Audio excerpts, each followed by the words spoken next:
একটা ছোট্ট গ্রামে রাফি নামে একটা ছেলে থাকতো। তার জীবনযাত্রা ছিল খুবই সাধারণ। তার বাবা ছিল দিনমজুর, মা ছিল গৃহিণী, সংসারে সব কাজ করত। রাফি ছোট হলে কি হবে, রাফির কিন্তু অনেক বড় স্বপ্ন ছিল, কিন্তু তার পথ চলাটা অতটা সহজ ছিল না। রাফি ছোটবেলায় যখন স্কুলে যেত তখন তার ছেঁড়া ব্যাগ আর ছেঁড়া স্যান্ডেল নিয়ে স্কুলের সব বন্ধুরা তাকে ঠাট্টা করত। প্রথমে সে কষ্ট পেত, কিন্তু পরে সে বুঝে গেল মানুষের কথার চেয়ে নিজের পথটা শক্ত করে হাঁটাটাই আসল। সে প্রতিদিন নিজের লক্ষ্য ঠিক করত।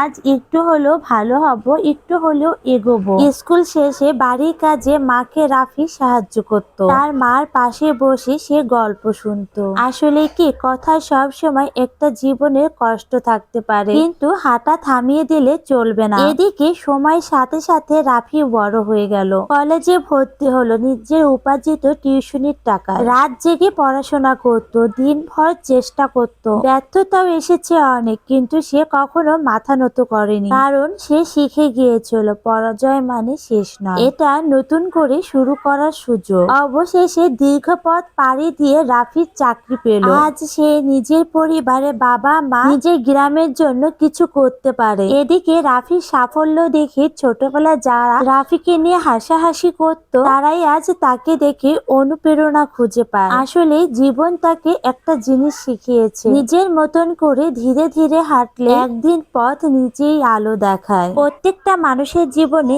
এক একটা গল্প থাকে, এটাও একটা গল্প।